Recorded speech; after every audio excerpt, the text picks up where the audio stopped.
Zijukira Omar Kiseka nga ayogera ku nsonga ya Golodi eno. Yalumbibwa bangi nga kwotadde ne ba comrades. Era n'agezaako tugamba nti balaba ebimotoka ebiyingira mu kirombe nga bibikkeko nga we bifuluma. Birabika okuba bye bitwaliramu abaana abasima Golodi mu birombe ebyo. N'agamba nti bayinza n'okuba abaana baffe baawamba 2020, 2021 nga be bamu be bakozesa okusima Golodi abamiisinga. His Excellency n'avaayo n'ayogera ku nsonga y'emu eya Golodi. N'agamba Uganda tuyina Golodi, naye Golodi wa famire ya Museveni. Uganda nsi ngagga. Naye abatufuga oba abalemedde mu ggwanga lyaffe bakulowoozesa nti Uganda si nsi ngagga gwe muna Uganda. Bakulowoozesa nti embeera gy'olimu amwana wattu gy'olina okubeera tusaanidde kuvaawo. Naye ng'ekituufu kiri nti Uganda nsi ngagga nti buli munnansi yenna yaligiganyuddwamu. Nze mbakakasa singa twalina abafuzi abaagala ensi yaffe Bannayuganda tetwaliggweredde ku byeyo. Ne walize ku kyeyo kukola walibadde nga ssente ze bakusasula. It's giving. Nga it makes sense nti ogenze kukola mulimu guno. Naye abatufuga batulabanga embwa. Nti bamala okulya ennyama ne bagijjako ku kigumba nti gwe Munnayuganda bakusuulira kigumba. Kyova olaba nti olw'okuba batubbye bo benjoyinga ebyobugagga by'ensi yaffe bakeera ne babasuulira obusente ne bagamba nti babawadde miliyoni 10, 1 biliyoni ne bagiteeka mu district naye nga terina kyegenda kukola nga naawe omuntu ojja gifunako omutwalo gumu. Uganda ensi engagga.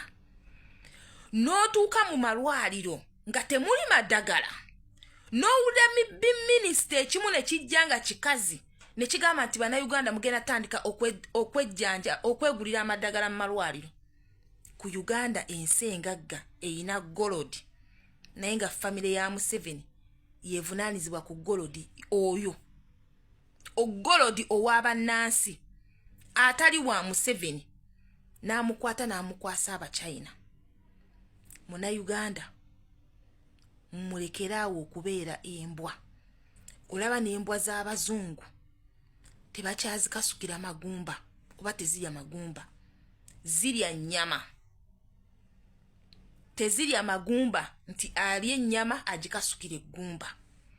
Naye mmwe Bannayuganda Museveni abafudde embwa zakasukira amagumba. Lwaki tetulekerawo okubeera embwa ng'ate tusobola ffe bangi? Gw'owulira otya ng'owulira nti nno tuyina Golodi mu ggwanga naye nga Golodi agasa famire emu. Ebyobugagga by'eggwanga byonna byabiddiza. Kyova olaba tudde TV zaabwe ne leediyo tezisobola kwogera ku bintu nga bino. Tezisobola kupublishinga bintu bino nga keebe ne mawulire gaabwe. Kubanga waliwo ba comrades abaali babuusizza amaaso Bannayuganda. Ne mugezaako ne mulowooza nti bye baali boogera baali basaaga. Naye olwaleero evidence yino evuddeyo. Olwaleero evidence yino evuddeyo ng'abaagifulumizza mpapula z'amawulire ga Kenya.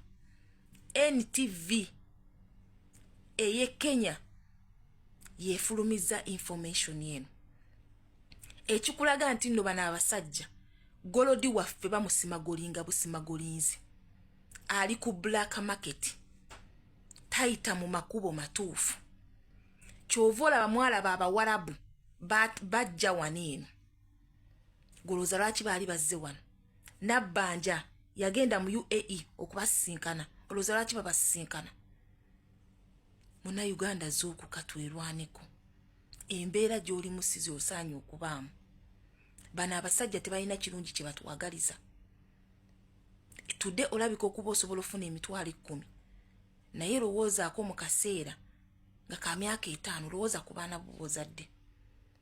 Bannaaye tusituke tujja agasajja ku ntebe y'eggwanga lyaffe.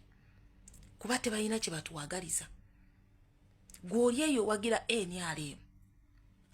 Naye lowooza okuba nti nno obugagga bw'eggwanga obugagga bw'ensi wallahi family ya Lubatu yebufunamu ogamba otya nti Golodi wa Museveni airport bajeddiza buli kimu bakigaba n'ekyeggwanga muna Uganda situka tugenda mu kalulu k'okwekalakaasa tugenda mu kalulu ak'ekimala kimala tugenda mu kalulu ak'okumamulako gavumenti ya Museveni tugenda mu kalulu ak'okweggyako ababbi